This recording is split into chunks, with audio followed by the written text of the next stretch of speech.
Mending dibudidaya, bisa jadi cuan loh. Bercanda ya Besti.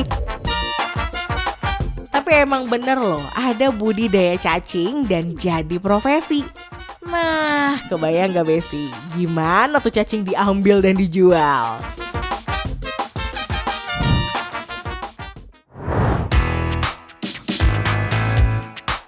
Besti, buat sebagian orang cacing itu hewan menggelikan. Tapi jangan salah, di balik bentuknya itu ternyata cacing banyak diburu dan dibutuhkan, terutama oleh peternak ikan karena sebagai sumber protein dan pakan terbaik. Cacing yang dimaksud adalah cacing sutra nih Besti. Saking populernya ada loh profesi pencari cacing sutra. Katanya sih proses nyarinya tuh susah banget. Sesusah apa sih? Yuk kita cek faktanya.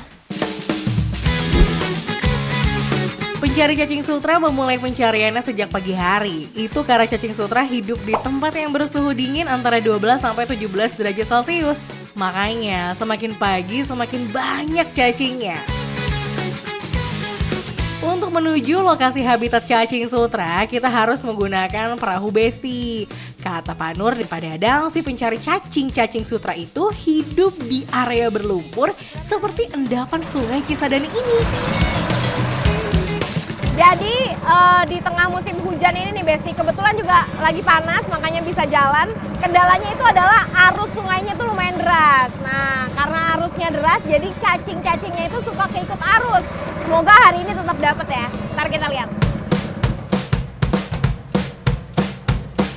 OMG, Besti tahu kan Sungai Cisadane ini jadi salah satu sungai besar yang punya kedalaman belasan meter. Jadi harus hati-hati nih, salah-salah bisa pindah alam. Ini paling dalam bisa berapa meter? Di sini udah nggak tembus bambu 2 batang ini bisa 12, 13, 15 kan. Makanya agak ke pinggir. Ini di pinggirnya segini. Ini berapa meter kalau yang ini? Ya masa 3, 4 kan. 3-4 meter Besti. Untuk melihat hasil tangkapan, guide harus ditarik lalu mengayak isinya. Dan ternyata nariknya susah juga loh Besti. Ternyata dia berat banget Besti. Aduh. Nah itu jangan dikatasin. Oh jangan katasin. Nah caranya kayak tadi. Kayak tadi. Dia minggir begitu terus Minggir tangannya begitu. masukin. Oh. Gitu. Jadi kita megang. Nah, jadi kita mau gini. Wah susah. Kan dia- Kerasanya gimana Pak? Ya rasanya nanti kan kalau berlendir begitu kan kayak rambut. Gimana sih? Beda lah lumpur sama kayak megang rambut lah gitu kan. Oh kalau ini ada nggak Pak? Ya itu nggak ada kayak gini. Ya kalau ada mah walaupun ada lumpurnya kok kelihatan merah-merah. Iya ya. Gitu, kayak rambut lah gitu. Belum dapat cacing, si guide malah patah Besti. Ada-ada aja nih.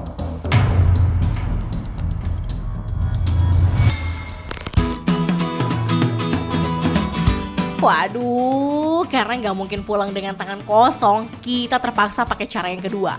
Nyemplung, OMG.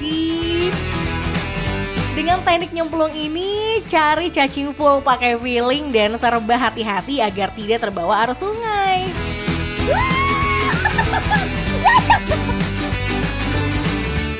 Posisinya begini, kita tangan yang kanan tuh berkeliaran, mana yang empuk, tanahnya kayak bubur, kita tarik, kita masukin ke serokan gitu. Oh gitu. Cuma serokannya jangan sampai agak di atas, pokoknya tekan di bawah gini. Tekan di bawah gini. Nah. Ya ampun Besti, udah 1 jam loh, belum dapat juga tuh cacingnya. Kencangnya arus sungai jadi penyebabnya nih.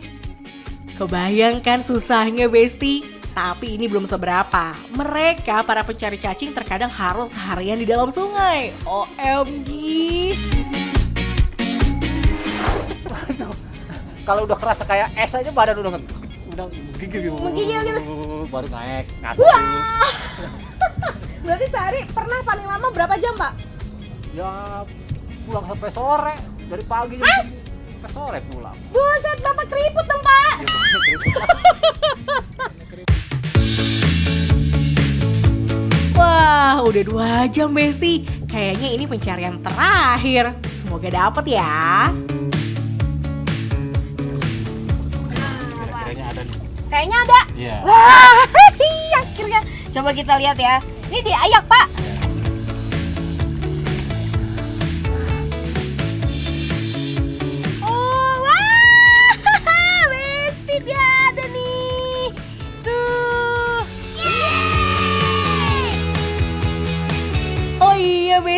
Ada dua jenis cacing yang dicari oleh mereka, cacing sutra dan cacing darah.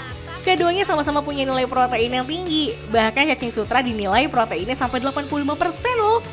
Nah, itu sebabnya cacing banyak diburu karena bagus untuk tumbuh kembang dan warna ikan. By the way nih Besti, berhubung semakin lama sungainya semakin dalam, saya sampai dibuatin pelampung loh, biar nggak tenggelam. Maklum Besti, saya tuh nggak jago berenang. Oke, pulang dari sungai, cacing akan dituang pada tempat khusus selama kurang lebih 2 jam agar bisa dipanen. Setelah 2 jam, cacing dan lumpur akan terpisah dengan sendirinya Besti. Lapisan cacing inilah yang kita panen. Ngebesut, begitulah kira-kira sebutan untuk panen cacing. Dia jadi bentuknya kayak karpet gitu Besti nih. Kayak gini. Nah, jadi kayak ada lapisannya gitu loh, dia membentuk lapisan. Nah, ini harus ambil. Ya gitu. Oh gitu. Meski udah 2 jam, ternyata nggak semua cacing siap untuk dipanen. Suhu lumpur yang masih dingin membuat cacing masih betah berlama-lama dalam lumpur.